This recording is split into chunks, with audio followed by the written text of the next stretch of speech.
झारखंड में पहले चरण का चुनाव बुधवार यानी कि 13 नवंबर को होने जा रहे हैं और 13 नवंबर को झारखंड के 43 विधानसभा सीट पर वोट डाले जाने हैं।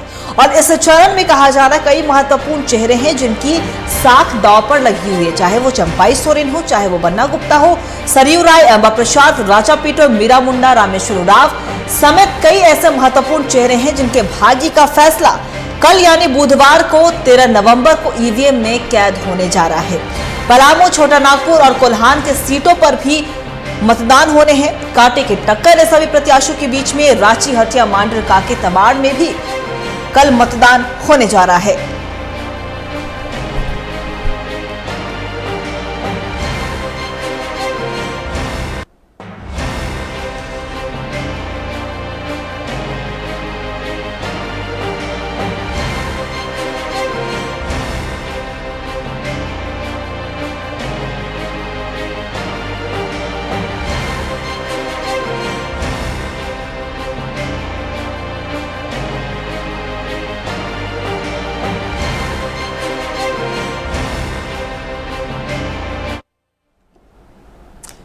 आधे झारखंड में कल लोकतंत्र का महापर्व का पहला दिन है और 81 में से 43 विधानसभा सीटों पर पहले चरण का चुनाव है। और इस चरण में जैसा कि हमने पहले भी कहा कि महत्वपूर्ण सीटें हैं और कई महत्वपूर्ण चेहरों को लेकर जनमत यानी कि ईवीएम में सुरक्षित हो जाएगा उनके भाग्य का फैसला। चंपाई सोरेन, मीरा मुंडा, महुआ माझी, जगत मांझी, गीता कोड़ा, बन्ना गुप्ता, सरयू राय, रामेश्वर उरांव, जयप्रकाश भाई पटेल समेत कई अहम चेहरों के भाग्य का फैसला होने जा रहा है। और इसे लेकर तमाम तैयारियां पूरी कर ली गई हैं। बूथ की तैयारियां और सुरक्षा की व्यवस्था की अगर हम बात करें तो तमाम तैयारियां भी अपने स्तर से प्रशासन की ओर से पूरी कर ली गई हैं। जनता ने सभी मुद्दों को एकत्रित करते हुए अपना मन बना लिया है और जनता के मुख्य मुद्दों में नक्सलवाद, शहरी और ग्रामीण विकास, मूलभूत सुविधाएं, आदिवासियों के हक और हुकूक समेत कई मुद्दे झारखंड में अहम हैं। यह मुद्दे झारखंड में इलाके के हिसाब से बदलते हैं और चुनावी प्रचार के दौरान नेताओं की जनसभा में यह मुद्दे बदलते हुए भी दिख रहे हैं। चुनाव की तैयारी और अहम मुद्दों को लेकर आज हम लोग चर्चा भी करने जा रहे हैं, लेकिन ग्राफिक्स के माध्यम से उन तमाम सीटों का क्या कुछ समीकरण है, क्या कुछ रन है, वो भी हम आपको समझाने की कोशिश करेंगे। और इसके पहले अगर हम बात करें तो हमारे साथ हमारे editor in chief Rakesh ji live बने हुए हैं, उनका भी रुख करेंगे। राकेश जी, देखिए, जितनी तैयारियां करनी थी और जितने भी ताकत झोंकने थे सभी प्रत्याशियों ने झोंक लिया। और जनता की जब मन की बात होती है तो जनता तमाम मुद्दों को सोचते हुए अपना मन बनाती है और जो भी उन्होंने मन बनाया है उसके भाग्य का फैसला, अब जो जिनके भी भाग्य का फैसला वो लिखने जा रहे हैं वो अब कल का दिन होने जा रहा है, यानी कि बुधवार को मतदान होने जा रहा है। ऐसे में तमाम सीटों की जब बात होती है राकेश जी, तो क्या लग रहा है कौन कौन से अहम जो सीटें हैं, हॉट सीट इस बार मानी जा रही है 43 विधानसभा सीटों में पहले चरण में? देखिए, सबसे बड़ी बात कही जा सकती है कि इस बार जो चुनाव हो रहे हैं, खास करके अभी के पहले चरण की बातचीत की जाए तो उसमें सबसे ज्यादा अगर फोकस माना जा रहा है तो खास करके कोल्हान का इलाका माना जा रहा है और साथ साथ पलामू के इलाके की बात आती है। अमूमन ये माना जाता है कि इन इलाकों में जो ज्यादा बढ़त लेकर आता है सीटों पे, उसके माध्यम से आगे की राजनीति और आगे की सरकार बनाने की व्यवस्था तय हो पाती है। तो साफ तौर पर लगता है कि इस बार सबसे पहला जो फोकस होगा वो कोल्हान का दिखाई पड़ सकता है और मुझे लगता है कि 14 सीटें जो हैं वो कोल्हान की बड़ी ही इंपॉर्टेंट मानी जा रही हैं। और सबसे अहम बात ये भी देखने को मिल सकती है, उसमें कई ऐसी सीटें हैं जो आदिवासी बहुल इलाके कहे जाते हैं और वहां के रुख की बात की जाए तो अब देखना होगा कि किस तरीके की परिस्थितियां नजर आएंगी। क्योंकि एनडीए की बातचीत की जाए तो चंपाई सोरेन जेएमएम छोड़कर खास करके बीजेपी में शामिल हो गए हैं और इसके साथ साथ ये भी कहा जा रहा है कि गठबंधन की तरफ से भी पूरी तैयारी की गई थी और पूरे ताकत के साथ चुनावी मैदान में दिखाई पड़ रहे थे। ऐसे में साफ तौर पर लगता है कि अगर बीजेपी या फिर एनडीए की बातचीत की जाए, दोनों की तरफ से कुछ सीटों पर जीत हासिल की जाती है तो उनको एक बढ़त के रूप में देखा जा सकता है। क्योंकि कहीं न कहीं 14 सीटें जो हैं उसमें तमाम सीटें गठबंधन के पास पहले से मौजूद थी और उसके बाद से कहा जा रहा था कि इस बार का चुनाव कहीं न कहीं एक बड़ा फैक्टर साबित होगा। वोटरों ने अपना मन बनाया है, वोटरों से बातचीत जो हमारी हो रही थी सुबह से लेकर वे पूरी तैयारी के साथ चल रहे हैं, आकलन के बाद ही सारी चीजों को लेकर चल रहे हैं। अलग अलग इलाकों की बातचीत की जाए तो साफ तौर पर देखा जा सकता है कि अलग अलग विधानसभा में अलग अलग मुद्दे भी सामने आ रहे थे। जो लोकल मुद्दे हैं उस पर ज्यादा वोटरों का फोकस दिखाई पड़ रहा था और साथ साथ जो बुनियादी मुद्दे हैं पूरे राज्य की उस पर भी चर्चा हो रही थी। तो कहीं न कहीं वोटर जागरूक है, तमाम चीजों पर चर्चा हुई है, बड़े नेताओं का आगमन हुआ है और साथ साथ मुद्दे भी कई सामने दिखाई पड़ रहे हैं। तो ऐसे में साफ तौर पर लगता है कि इस बार के चुनाव में कई नई चीजें भी देखने को मिलेंगी जिसका आकलन चुनाव के बाद हम लोग करने की स्थिति में नजर आएंगे। जी बिल्कुल बिल्कुल राकेश, जाहिर सी बात है जब जनता की जब बारी आती है तो जनता बेहद ही अपनी समझदारी से अपने मुद्दों को सोचते हुए कि 5 साल में झारखंड का विकास किस तरीके से होने जा रहा है, हमारे क्षेत्र में क्या कुछ कमी रह गई है जिसे पूरा करना है, उन तमाम मुद्दों को सोचते हुए ही अपनी जनप्रतिनिधि को चुनने जाते हैं। जब मुद्दों की बात होती है राकेश जी, तो हमने अक्सर देखा है कि राजनीतिक गलियारों में खासतौर पे 2024 विधानसभा चुनाव में बांग्लादेश घुसपैठ मुद्दा सबसे ज्यादा गर्माता हुआ नजर आया है, रोजगार का मुद्दा सबसे ज्यादा गर्म होता हुआ नजर आया है। लेकिन जब जनता के बीच जब हम लगातार भ्रमण कर रहे हैं और जनता के मुद्दों को जब जानने की कोशिश करते हैं हम, तो मूलभूत सुविधाओं का जोरदार अभाव नजर आता है। चाहे वो सड़क की व्यवस्था की बात होती है, पानी की व्यवस्था की बात होती है, बिजली की बात होती है, शिक्षा की व्यवस्था की बात होती है, तो क्या इन तमाम मुद्दों पर क्या अगर हम तमाम विधानसभा की जब बात होती है तो क्या इन तमाम मुद्दों को सोचते हुए जनता इस बार अपना जो अधिकार है अपना उसका इस्तेमाल करने जा रही है, या फिर जो राजनीतिक गलियारे में जो चर्चा हुई है वो हावी होते हुए नजर आएंगे? राकेश जी देखिए, जाहिर सी बात है कि बुनियादी जो मुद्दे हैं, खास करके आपने जिन चीजों का जिक्र किया उस पर तो पहले से भी चर्चा होती आ रही है, लेकिन एक बड़ा मसला कहा जाता है जो कि रोजगार से जोड़कर देखा जा रहा है कि रोजगार को लेकर राज्य में जो पॉलिसी है, जिस तरीके से लोगों को स्थानीय स्तर पे रोजगार मुहैया की जा सकती थी, उस पर कितना कारगर रूप से कौन सी पार्टी आगे काम कर सकती है, ये एक बड़ा फैक्टर साबित होगा। आपने देखा होगा कि जिन इलाकों में अभी चुनाव होने हैं उन इलाकों में कई ऐसे स्थान है, कई ऐसे जगह है जहां पे विस्थापन का दंश भी झेलने को मिल रहा है, और उसको लेकर अभी भी कहा जा रहा है कि कई लोग पलायन की स्थिति में नजर आ रहे हैं। जिन लोगों का विस्थापन हुआ है उनका हक और अधिकार अभी तक नहीं मिल पाया है, और उसके लिए लगातार कहीं न कहीं आवाजें भी उठती रही हैं। कोल्हान में भी इसी तरह की परिस्थितियां हैं, और कुछ कहा जा सकता है कि अब हजारीबाग और आसपास का इलाका होता है, इसके साथ साथ रांची और सटे इलाके की बातचीत की जाए, उन इलाकों में भी कुछ इसी तरह की परिस्थितियां हैं।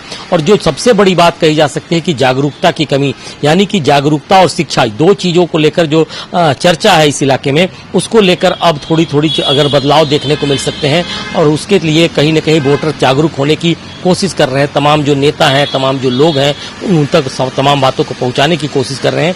तो मुझे लगता है कि ऐसी स्थिति में इस बार के चुनाव में वोटरों का रुख क्या होगा, ये समझने वाली भी बात होगी, और रिजल्ट के बाद या फिर वोट हो जाने के बाद फिर से हम लोग चर्चा जरूर करेंगे। लेकिन आज की बातचीत की जाए तो बुनियादी मुद्दों की बातचीत की जाए, और राज्य गठन के समय जिन मुद्दों की हम चर्चा करते आए हैं उन सारे सवालों को लेकर बातचीत की जाए, तो निश्चित तौर पर कहा जा सकता है कि अभी कई काम होने बाकी हैं, जिसका इंतजार यहाँ के वोटरों को है, और वोटर अलग अलग इलाकों में अपने तरीके से इन मुद्दों को लेकर ही चुनावी मैदान में दिखाई पड़ सकते हैं और अपने वोट का इस्तेमाल कर सकते हैं। जी देखिए राकेश, जाहिर सी बात है मुद्दों की जब बात हो ही रही है, अगर हम थोड़ी राजनीति की तरफ भी ध्यान दें हम, तो हमने अक्सर देखा है कि कोल्हान की राजनीति अपनी परिस्थिति के अकॉर्डिंग बदलती हुई नजर आई है। वहां पे चुनौतियां और भी ज्यादा है, 14 सीटें हैं, और कहीं ना कहीं एनडीए गठबंधन और बीजेपी के लिए कहीं ना कहीं और भी बड़ी चुनौती होती हुई नजर आ रही है। और कहीं ना कहीं चंपाई सोरेन की जब बात होती है राकेश जी, जब से चंपाई सोरेन ने बीजेपी का दामन थामा है, कहीं ना कहीं उनके चेहरे पर बीजेपी कोशिश कर रही है कि कोल्हान को साधा जाए।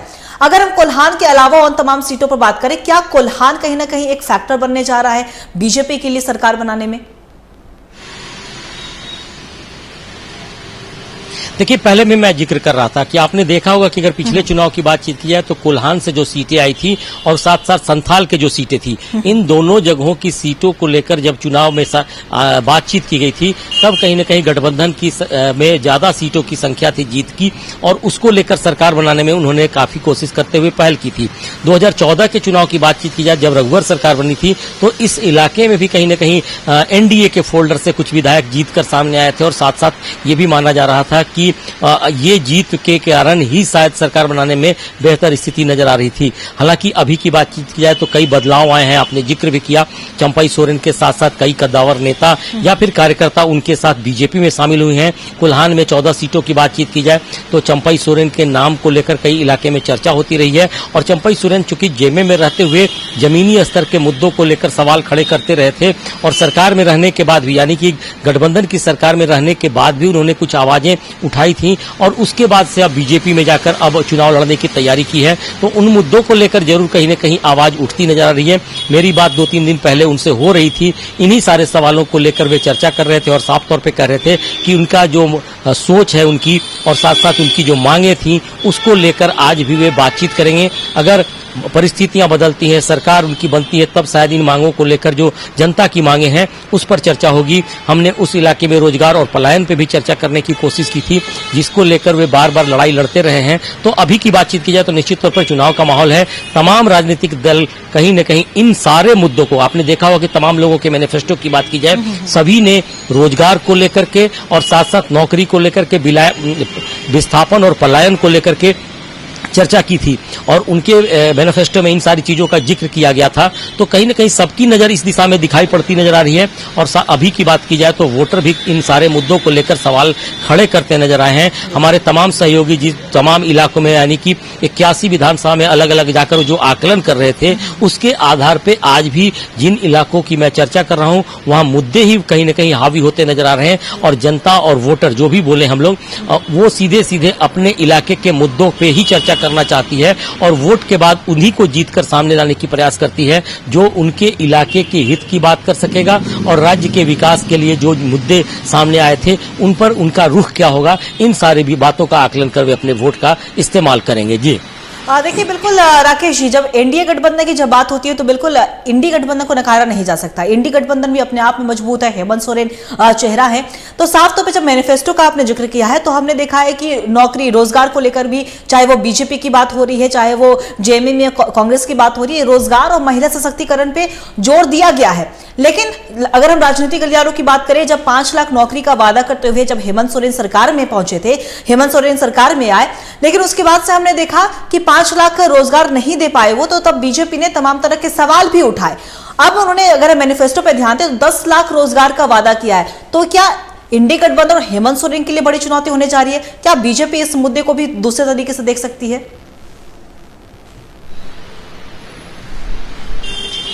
देखिए, जहां तक इंडी गठबंधन की बात है, पिछले 5 सालों के आकलन की जाए तो मैं चर्चा ज्यादातर इन सारे मुद्दों पे फिलहाल नहीं कर पा रहा हूं, क्योंकि कई ऐसी परिस्थितियां नजर आएंगी। खास करके कोरोना की चर्चा होती रही है, साथ साथ ये भी कहा जा रहा है कि राज्य में राजनीतिक हालात जो थे उस पर चर्चा होती रही है। इन सारी परिस्थितियों के बीच जो मुद्दे थे, गंभीर मुद्दे थे, उसको किस रूप में इस बार देखा जाएगा, क्योंकि अब समय खत्म हो चुका है 5 साल के कार्यकाल हेमंत सोरेन के। और ऐसे समय में सवाल तो जरूर जनता उनसे कर रही है, विपक्षी दल होने के नाते बीजेपी और आजसू ने भी सवाल खड़े किए हैं। लेकिन मुझे लगता है कि एक बार फिर मौका है, जनता के हाथ में पूरी ताकत है, चाहे रोजगार को लेकर हो, नौकरी की बातचीत को लेकर हो, या फिर बाकी जो गंभीर मुद्दे हैं उन पर हो।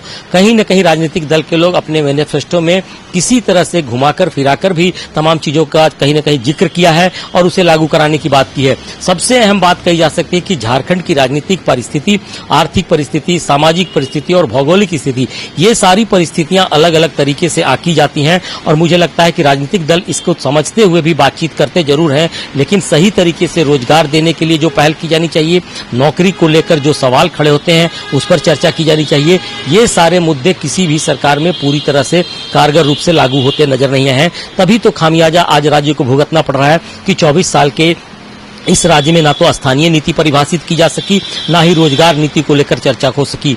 जो भी परीक्षाएं हुई है खास करके स्टेट में, वो परीक्षाएं कहीं न कहीं कानूनी जकड़नों के बीच चले गई हैं, विरोध और प्रदर्शन के बीच चले गए हैं। युवाओं का भविष्य अधर में लटकता नजर आ रहा है और कई ऐसे युवा है जो पढ़ाई करने के बाद लगभग 10 से 15 साल तक अपनी बारी का इंतजार करते रहे कि शायद अब उनको मौका मिलेगा या फिर परिस्थितियां सुधरेंगी, तब शायद उनको रोजगार या नौकरी मिल पाएगी। तो अभी की बड़ी विकट स्थिति राज्य की कही जा सकती है और कहीं न कहीं राज्य सरकार के जिम्मे चीजें आती हैं, बहुत सारी चीजें, जिस पर कहीं न कहीं तमाम दलों को एक बार बारीकी से आकलन करने की जरूरत महसूस होगी। आजसू की तरफ से जो बार बार चीजें आती हैं कि स्थानीय स्तर पर स्थानीय मुद्दों को लेकर कहीं न कहीं पॉलिसी बनाने की जरूरत पड़ सकती है, लेकिन खास करके अभी की बातचीत की जाए तो पूरे परिदृश्य में अब फिर से एक बार सोचने की जरूरत है। वोटर जरूर सोच रहे हैं, लेकिन सबसे ज्यादा जिम्मेदारी राजनीतिक दलों की है कि अगर वे वादे करते हैं तो वे जरूर उसको कारगर रूप से लागू कराने की कोशिश करें, जिससे राज्य के हित में काम किया जा सके। क्योंकि कोई भी चीज कहा जा सकता है कि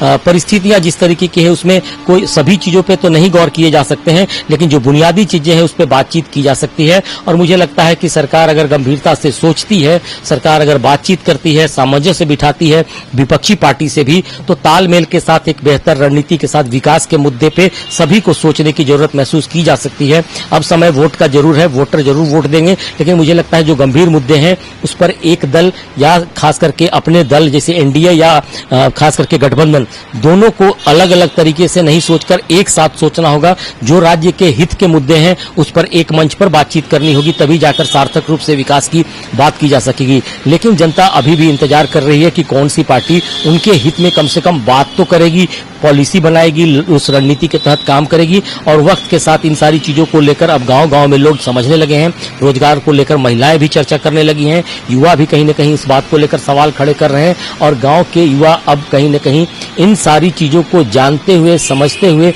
अपनी आवाज भी बुलंद कर रहे हैं। तो इस बार के चुनाव में ये सारी चीजें देखने को मिलेंगी, बड़ा दिलचस्प मुकाबला होता नजर आएगा। जी जी बिल्कुल राकेश, दिलचस्प मुकाबला तो होगा ही। फिलहाल आपका बहुत बहुत शुक्रिया हमारे साथ जुड़ने के लिए और तमाम जानकारी साझा करने के लिए। तो बता दें आपको कि झारखंड विधानसभा चुनाव इस बार और भी ज्यादा रोमांचक होने वाला है, क्योंकि कई ऐसे महत्वपूर्ण चेहरे हैं जिनकी प्रतिष्ठा दांव पे लगी हुई है और जिनके भाग्य का फैसला जनता कल यानी कि 13 नवंबर बुधवार को करने जा रही है, जब ईवीएम में उनके भाग्य का फैसला कैद होगा। जब मुद्दों की बात होती है तो तमाम मुद्दे हमने देखा है कि चाहे वो राजनीतिक गलियारों में तमाम मुद्दों की जब बात हुई, या फिर जब हम जमीनी स्तर के जा रहे हैं, जमीनी स्तर पर जाके मुद्दों को जानने की हम कोशिश कर रहे हैं, तो मूलभूत सुविधाओं को लेकर कहीं ना कहीं जनता बेबाकी होकर अपनी बातों को रख रही है। अब ऐसे में जनता ने अपना मन बना लिया, जनादेश किसे मिलता है, अब ये कल ईवीएम में कैद होने जा रहा है, जिसे लेकर पूरी तैयारियां भी कर ली गई है। लोकतंत्र के इस महापर्व का आधा कड़ी पूरा हो जाएगा, लेकिन अन्य 38 सीट पर चुनाव के लिए दलों ने दम फूका हुआ है और अब कोल्यांचल और संथाल में नेताओं का जनसभा जारी है। और हमारी चर्चा इस मुद्दे पर और भी बात करेंगे और संथाल के चुनावी मुद्दों पर भी बात करेंगे। लेकिन तमाम मुद्दों की जब बात होती है कोल्यांचल की, अगर हम बात करें तो कोल्यांचल में गृह मंत्री अमित शाह का आगमन हुआ था और उन्होंने शत्रुघ्न महतो के लिए पक्ष में वोट मांगने का काम किया। इसके पहले वो चंदन क्यारी भी पहुंचे थे। तो कहीं ना कहीं इस बार कोल्यांचल भी कहीं ना कहीं बीजेपी का मिशन है एक तौर पे कहा जाए। लेकिन दूसरी तरफ हम इंडी गठबंधन की बात करें तो इंडी गठबंधन के भी तमाम बड़े दिग्गजों का भी आगमन हो रहा है। झरिया में भी कल्पना सोरेन का आगमन हुआ, उन्होंने तमाम मुद्दों को देखते हुए केंद्र सरकार को भी घेरा है।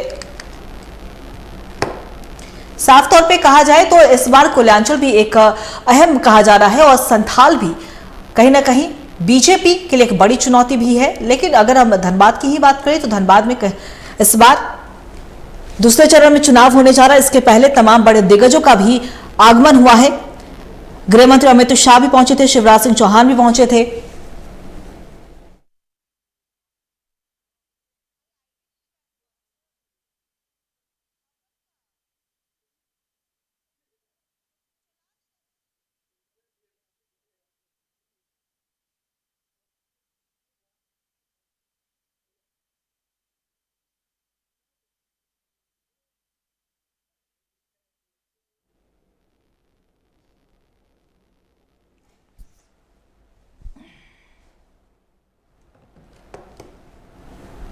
और इसी खबर पे और भी ज्यादा जानकारी के लिए हमारे सहयोगी प्रकाश हमारे साथ न्यूज रूम से बने हुए उनका भी करेंगे।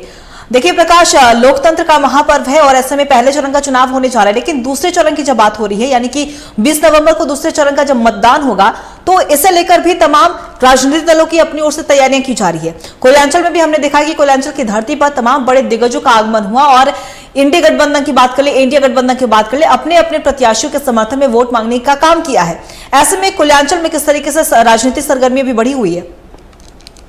देखिए, आपने बिल्कुल सही कहा। अगर हम कोयलांचल की बात करें तो कोयलांचल की राजनीति जो है वो पूरी तरह से अब आपको राजनीति रंग में चढ़ता हुआ कोयलांचल दिखेगा। क्योंकि अगर हम कोयलांचल की बात करें तो देखिए लगातार बड़े नेताओं का आगमन जो है वो कोयलांचल में हो रहा है। अगर आज की हम बात कर रहे तो आज देखिए केंद्रीय गृह मंत्री अमित शाह जो हैं वो आज 2 जगह उन्होंने आज अपना सभा किया है। पहला सभा जो उन्होंने किया है वो बागमारा विधानसभा क्षेत्र में किया, जिसमें ढुल्लू महतो के जो भाई हैं शत्रुघ्न महतो, जिन्हें बीजेपी के और उम्मीदवार बनाया गया, उनके पक्ष में उन्होंने वोट की अपील की है। साथ ही साथ मैं आपको बता दूं कि झरिया विधानसभा क्षेत्र जिसे हॉट सीट माना जा रहा है, उस सीट पर भी आज अमित शाह ने सभा को संबोधित करते हुए एनडीए गठबंधन पर जमकर बरसे। उन्होंने कहा है कि ये धारा 370 की बात करता है गठबंधन, इंडिया गठबंधन, जिसे हटाना नामुमकिन है। अगर इस जन्म जन्म तो नहीं लेकिन 3-4 जन्म लग जाए फिर भी ये नहीं हट सकता है, क्योंकि ये 370 जो है वो वहाँ के हित के लिए है, वहाँ के लोगों के विश्वास के लिए है। तो इसी तरह से लगातार एक दूसरे पे आरोप प्रत्यारोप का दौर जो जारी है। मैं आपको बता दूं कि आज सीएम हेमंत सोरेन भी टुंडी विधानसभा क्षेत्र में मथुरा प्रसाद महतो के पक्ष में आज सभा करते हुए नजर आए। आपको शिवराज सिंह चौहान की बात करें तो वो सिंदरी विधानसभा क्षेत्र में थे। अगर हम मिथुन चक्रवर्ती की बात करें तो वो निरसा विधानसभा क्षेत्र में थे। वहीं अगर हम कल्पना सोरेन की बात करें तो वो झरिया विधानसभा क्षेत्र के भौरा फुटबॉल मैदान में उन्होंने सभा को संबोधित किया। उन्होंने भी आज बीजेपी पर जमकर बरसे। उन्होंने कहा है कि बीजेपी का काम ही है झारखंड को बर्बाद करना, वो संवारने का काम नहीं कर सकता है, वो सिर्फ झारखंड को लूटने का काम बीजेपी की ओर से किया जा रहा है। और जिस प्रकार से गर्मियों की छुट्टी में लोग टूरिस्ट बनकर दूसरे प्रदेश में जाते हैं, उसी प्रकार से असम के मुख्यमंत्री हो, चाहे शिवराज सिंह चौहान हो, चाहे अन्य नेतागण हो, वो भी आते हैं झारखंड में। और झारखंड में चुनाव चल रहा है तो चुनावी छुट्टी मनाने के लिए यहाँ पहुंचे हुए हैं। तो ऐसे लोगों पर आप विश्वास ना करें जो हमारे झारखंड को लूटने के लिए यहाँ आ रहे हैं। अगर झारखंड की बात करें, उन्होंने साफ सीधे सीधे आरोप केंद्र सरकार पर लगाया है कि हमारा जो पैसा है, हमारा जो पैसा केंद्र के पास पड़ा हुआ है, अगर वो पैसा झारखंड सरकार को दे दिया जाता तो हो सकता है कि झारखंड का आज सीरत और सकल सीरत दोनों ही आज आपको बदला बदला सा नजर आता। लेकिन जिस प्रकार से उन्होंने मैया सम्मान योजना की बात की, क्योंकि नारी शक्ति की जो संख्या थी वो सबसे अधिक उनके सभाओं में देखी जा रही है, तो जिस प्रकार से उन्होंने महिलाओं को संबोधित करते हुए कहा कि हमने महिलाओं को 1000 रुपया दिया है और लगातार हम उनके अकाउंट में दे रहे हैं और दिसंबर माह से उन्हें 2500 रुपये दिए जाएंगे। तो महिलाओं के लिए ये एक बहुत बड़ी उपलब्धि है। और ऐसे में वो लोग इस योजनाओं को बंद करना चाहते हैं, वो नहीं चाहते हैं कि महिलाओं का उनका हक और अधिकार मिले। तो देखिए, आरोप प्रत्यारोप का दौर जो है वो बिल्कुल पूरा कोयलांचल में कह सकते हैं कि जारी है, क्योंकि चुनावी रंग कोयलांचल में चढ़ चुका है। बड़े बड़े नेताओं का आगमन जो है वो होना शुरू हो गया है। लगातार सभाएं किए जा रहे हैं, लगातार एक दूसरे पर हमले किए जा रहे हैं और ये हमला लगातार किया जा रहा है। अगर हम कांग्रेस की बात करें, हम बीजेपी की बात करें, तो जिस प्रकार से आज पूर्णिमा नीरज सिंह ने और कल्पना सोरेन ने भी कहा है कि देखिए, आज अमित शाह यहाँ पहुंचे हुए थे झरिया के जिलगढ़ स्टेडियम में, जो भाजपा के प्रत्याशी जो हैं वो रागिनी संघ के पक्ष पे आज उन्होंने सभा की, लेकिन एक बार भी झरिया के विस्थापन के मुद्दे को उन्होंने टच तक नहीं किया। उन्होंने झरिया में जो स्थिति है उसे लेकर उन्होंने कुछ भी नहीं कहा। वो सिर्फ राज्य की बात ना करके वो अलग दिशा में वो जा रहे थे। कभी वो घुसपैठियों की बात कर रहे थे, कभी वो बेरोजगारी की बात कर रहे थे। घुसपैठियों के बारे में जिस तरह से अमित शाह ने कहा है कि जो भी लोग घुसपैठिया जो हमारे झारखंड में प्रवेश कर चुके हैं, अगर हमारा सरकार बनता है तो हम ऐसे घुसपैठियों को तुरंत भगा देंगे और हिम्मत भी दोबारा नहीं कर पाएगा कि कोई भी घुसपैठिया झारखंड में प्रवेश कर जाए। तो इस प्रकार से कई सारे मुद्दों पर आज एक दूसरे पर आरोप प्रत्यारोप का दौर जो था वो जारी था। मिथुन की अगर हम बात करें तो देखिए, बंगाल में जिस तरह से पिछले दिनों बयान उन्होंने दिया था और इसके बाद से वो चर्चा में आए थे, और जिस प्रकार से आज उनकी सभा हुई थी, उनकी सभाओं में भी काफ़ी संख्या में जो लोग हैं वो पहुंचे थे, उन्हें सुनने के लिए पहुंचे थे। उन्होंने कहा कि आज हम यहाँ आए हैं, हम झारखंड में हैं, क्योंकि बंगाल से सटा हुआ झारखंड है। और ऐसे में आज उनकी सभा जो है निरसा विधानसभा क्षेत्र में किया गया, तो बंगाल से और झारखंड से भी लोग जो हैं वो उनको सुनने के लिए पहुंचे हुए थे। तो उन्होंने लगातार जेएमएम सरकार पर उन्होंने आरोप गढ़ते हुए कहा कि जेएमएम सरकार जो है वो झारखंडी विरोधी है, झारखंड के हित पर कभी भी उन्होंने कार्य नहीं किया है, न पुत्र ने काम किया है, न पिता ने काम किया है। सिर्फ अगर कोई काम करेगा तो वो है बीजेपी, क्योंकि बीजेपी काल में ही झारखंड को अलग किया गया था, तो अब इनको संवारने की भी जिम्मेवारी बीजेपी की है। तो इसलिए वो चाहते हैं कि डबल इंजन की सरकार आप बनाकर झारखंड में दे, ताकि बेहतर विकास हो सके। जी जी प्रकाश, आपका बहुत बहुत शुक्रिया तमाम जानकारी साझा करने के लिए। तो बता दें हम आपको कि एक तरफ लोकतंत्र के इस महापर्व में पहले चरण का चुनाव होने जा रहा है 13 नवंबर को, तो वहीं दूसरे चरण की कहीं ना कहीं तैयारियां अपने स्तर पर राजनीतिक दल कर रहे हैं। तमाम बड़े बड़े दिग्गज का झारखंड की धरती पर आगमन हो रहा है। कोयलांचल में भी अमित शाह का आगमन हुआ, शिवराज सिंह चौहान पहुंचे, कल्पना सोरेन पहुंची, हेमंत सोरेन अभी लगातार यहाँ पे पहुंचते हुए नजर आए हैं और अपने प्रत्याशियों के समर्थन में वोट मांगने की अपील की है। मिथुन चक्रवर्ती भी पहुंचे थे और कहीं ना कहीं कोयलांचल और संथाल में नेताओं का जनसभा भी जारी है और हमने इन तमाम मुद्दों पर भी चर्चा की। अब 2024 में किसे जनादेश मिलेगा, अब तो 23 नवंबर को ही पता चलेगा, लेकिन राजनीतिक दल अपनी अपनी तैयारी को अपने अपने तरीके से कर रहे हैं और आरोप प्रत्यारोप का दौर भी जारी है। तो फिलहाल इस खास बुलेटिन में इतना ही। बने रहिएगा खबरों के लिए T45 के साथ। दीजिए इजाजत, नमस्कार।